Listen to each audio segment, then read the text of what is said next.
Hello friends, कैसे हैं आप लोग। आज हम चलेंगे महुआडी श्री साई एजेंसी में अपने गाड़ी का सर्विसिंग कराने। उसका वीडियो आपको दिखाएंगे। वीडियो पसंद आए तो लाइक और शेयर ज़रूर करें। अगर आप मेरे चैनल पर पहली बार आए हो तो चैनल को सब्सक्राइब कर लें और बेल आइकन भी दबा दें ताकि मेरे अगले वीडियो का नोटिफिकेशन आपको सबसे पहले मिल सके। तो चलिए शुरू करते हैं।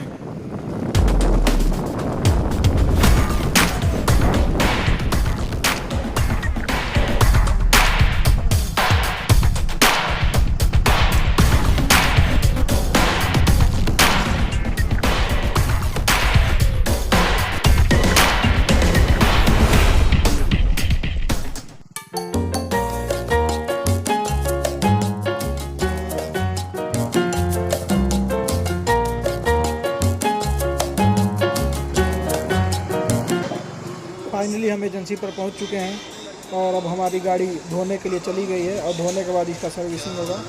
ये देखिए।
Everybody shake it, baby.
अब हम आपको श्री साई एजेंसी पे हीरो की नई नई गाड़ियां दिखाएंगे।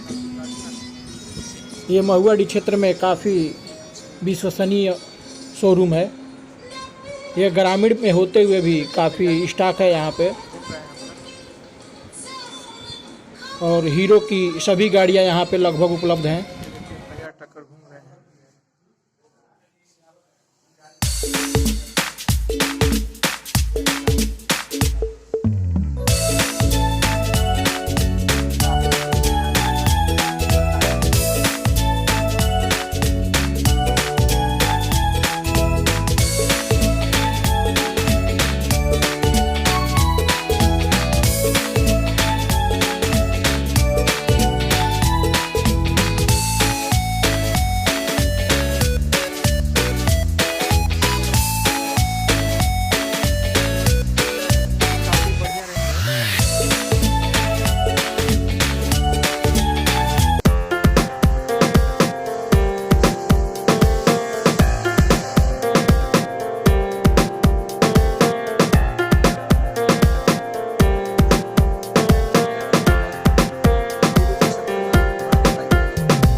वीडियो पसंद आए तो लाइक और शेयर ज़रूर करें। अगर आप मेरे चैनल पर पहली बार आए हों तो चैनल को सब्सक्राइब करें और बेल आइकन भी दबा दें ताकि मेरे अगले वीडियो का नोटिफिकेशन आपको सबसे पहले मिल सके।